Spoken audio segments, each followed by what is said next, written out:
In the plains of North Dakota sits a building that stands out because of its unusual shape, a reinforced concrete pyramid known as the central part of the Stanley R. Mickelsen Safeguard Complex. Unlike historic pyramids, it wasn't designed for rituals or to house rulers, but as a military defense component for the United States during the Cold War.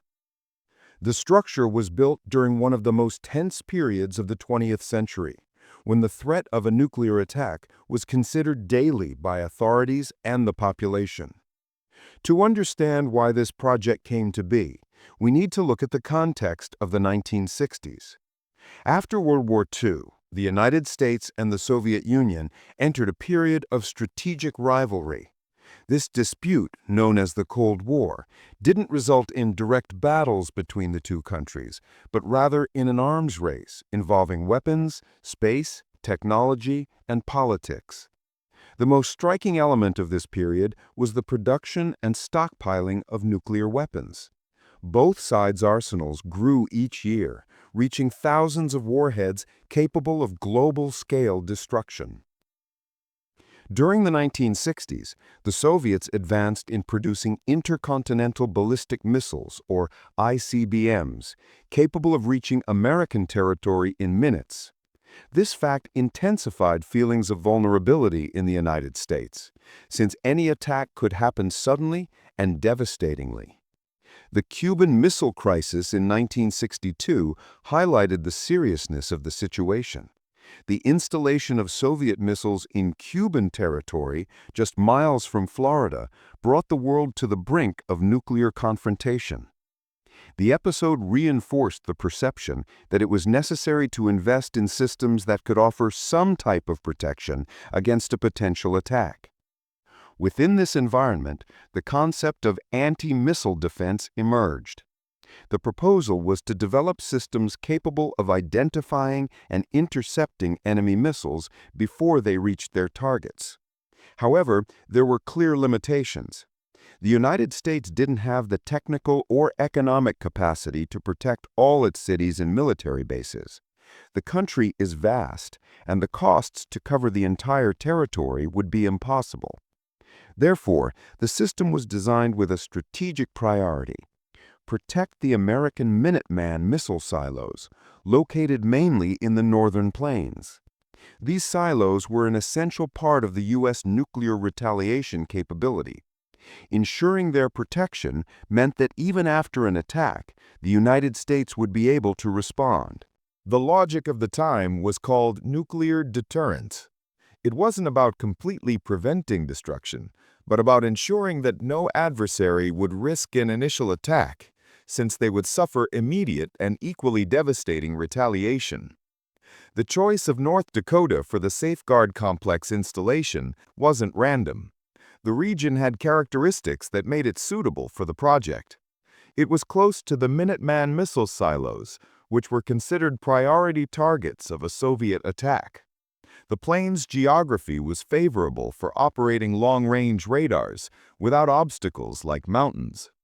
The low population density reduced risks in case of failures or direct attacks. Building in an isolated location also made it easier to install large infrastructure without interference from urban centers. At the center of the complex, the Missile Site Radar, or MSR, was built, better known as the Nakoma Pyramid.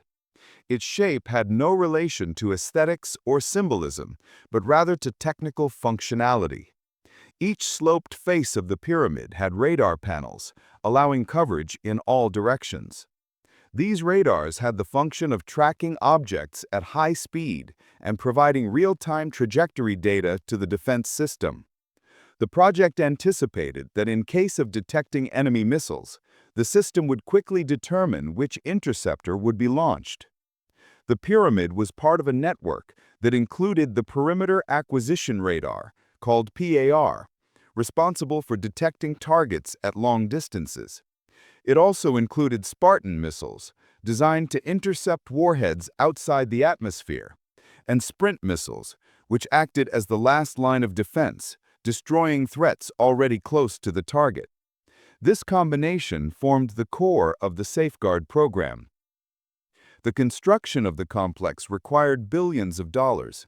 The cost included not just the pyramid structure, but also the auxiliary radars, interceptor silos, and infrastructure maintenance. Even during development, the project faced criticism. Many experts questioned the system's real effectiveness against a large-scale attack, since the Soviets could launch a number of warheads and decoys capable of overwhelming the defense. Additionally, there was the argument that the costs of maintaining the system could be comparable or even greater than simply expanding the offensive arsenal.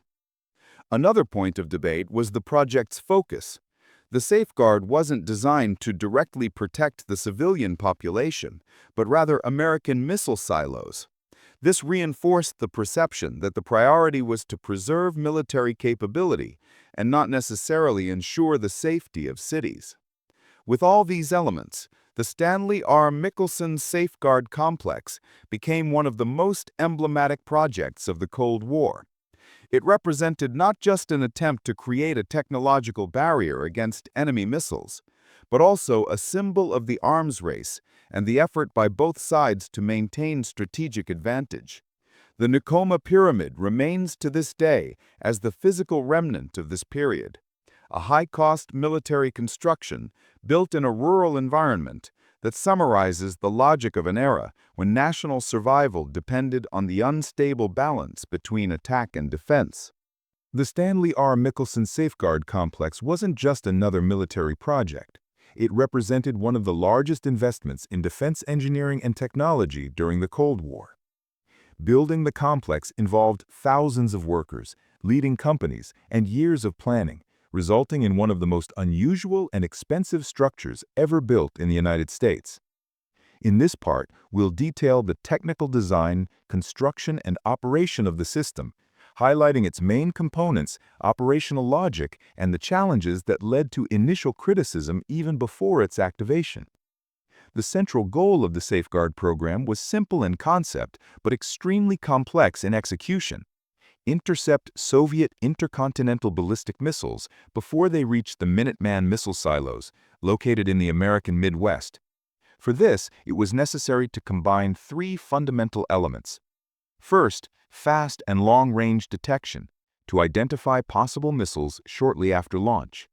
Second, accurate trajectory calculation, capable of predicting the point of impact and determining the response.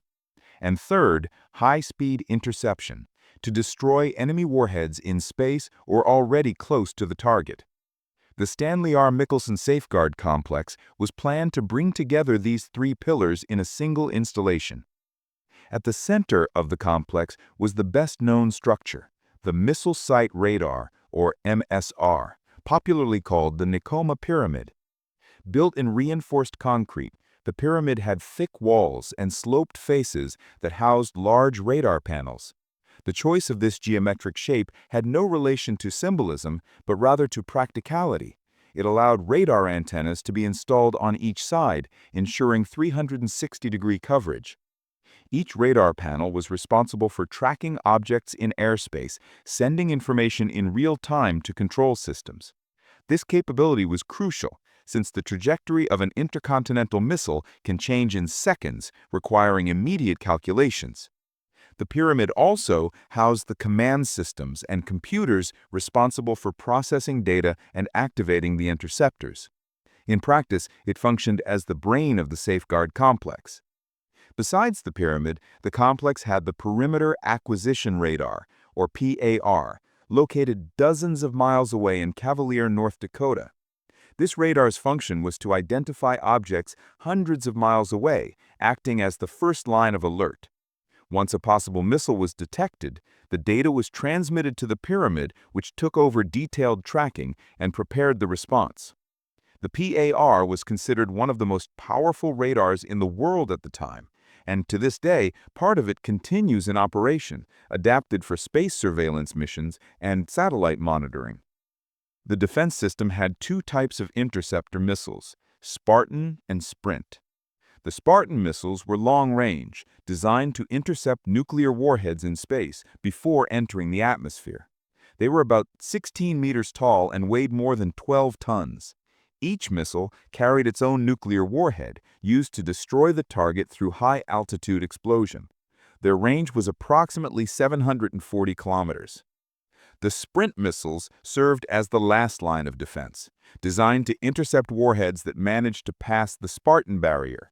They were smaller, about 8 meters tall and 3 tons. They were extremely fast, accelerating from 0 to more than 10,000 kilometers per hour in less than 5 seconds, withstanding very high temperatures due to friction. They operated within the atmosphere, destroying targets already close to the point of impact. Together, the two types of missiles formed a two-layer barrier, the outer one with the Spartan and the inner one with the Sprint. The operation process followed a clear chain of steps.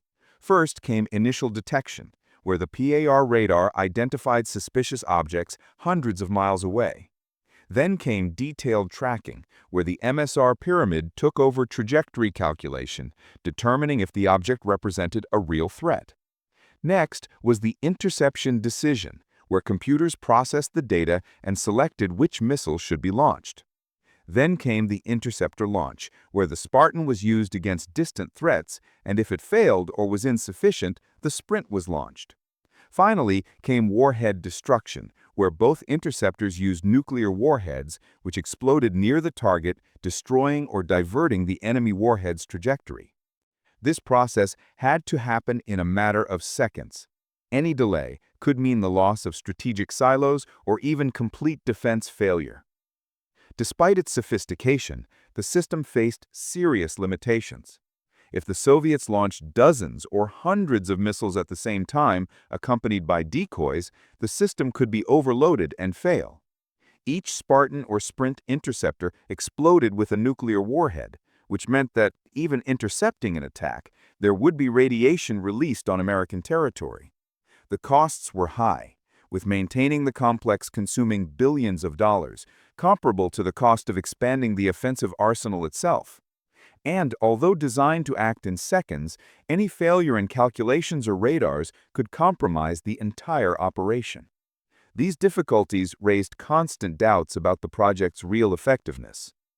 Construction began in 1970 and mobilized thousands of workers.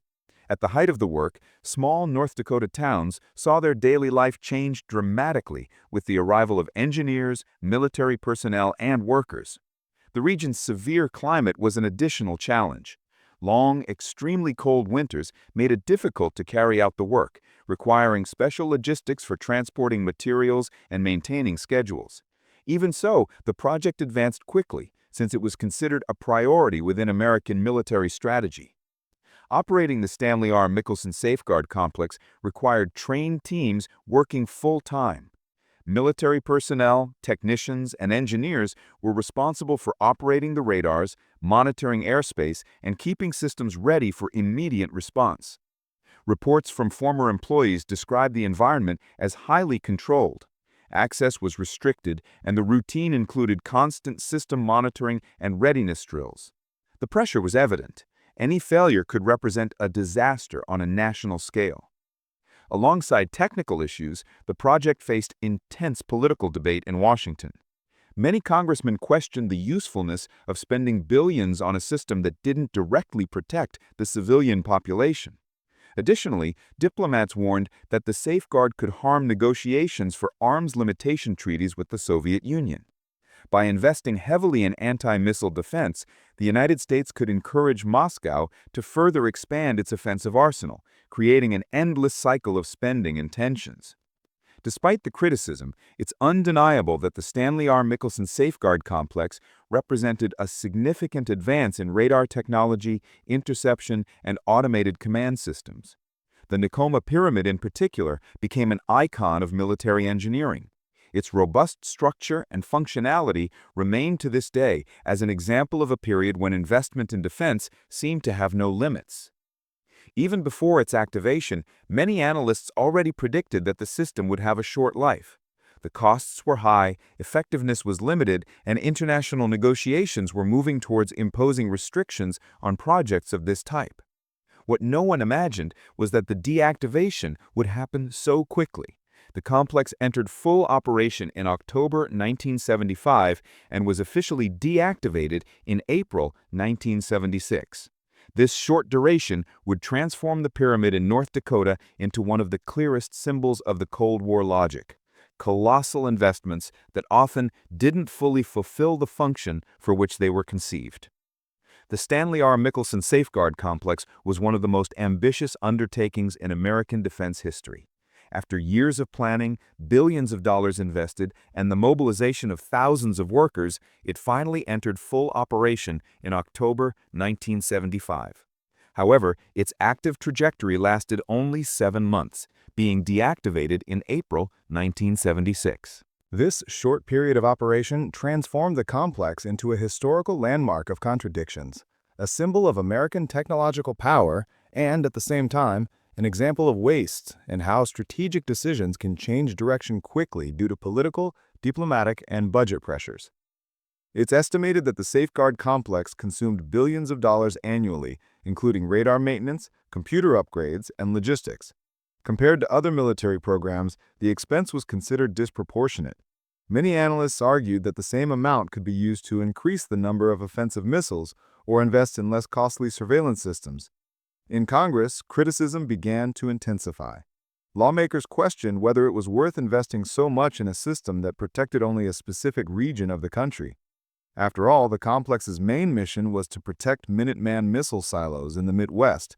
It didn't offer protection for major cities like New York, Chicago, or Los Angeles. Additionally, diplomats warned that maintaining the safeguard could disrupt negotiations for the Strategic Arms Limitation Treaty, known as SALT I and SALT II. One of the central points of these negotiations was to limit anti-missile defense systems, since both sides feared that the existence of such systems would stimulate the arms race. Maintaining the complex could be interpreted by the Soviets as a provocation, encouraging Moscow to invest in new offensive technologies capable of overcoming or overwhelming the American system. In April 1976, less than a year after activation, the American government officially announced the deactivation of the Stanley R. Mickelsen Safeguard Complex.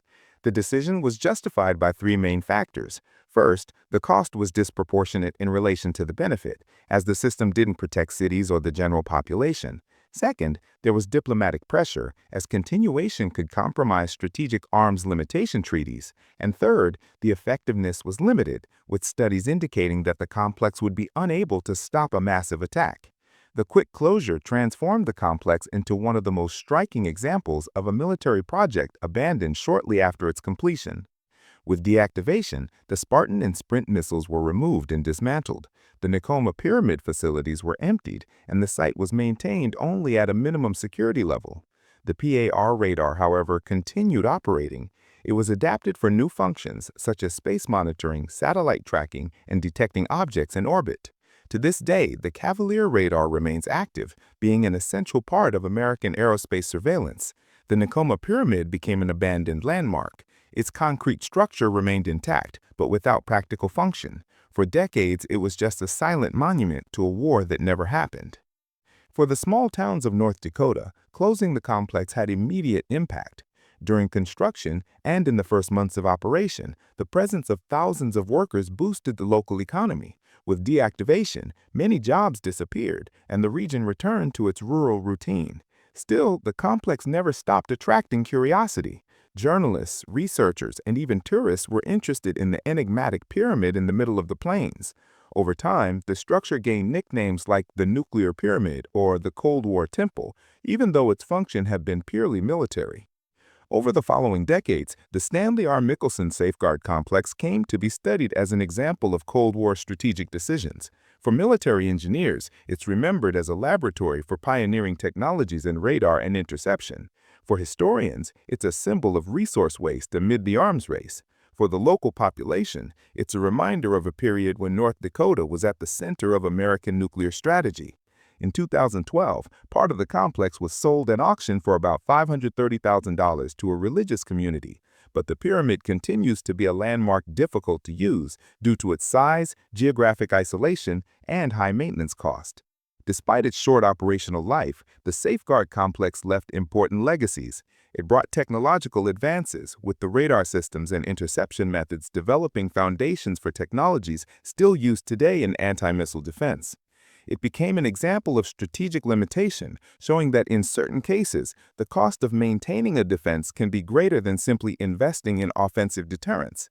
And it became a cultural symbol, with the pyramid becoming an architectural icon often compared to ancient monuments, but representing a specific moment of the nuclear era. The most impressive thing about the complex's history is the contradiction it represents. While it symbolizes American technological ambition, it also reveals the fragility of political and military decisions in times of global tension.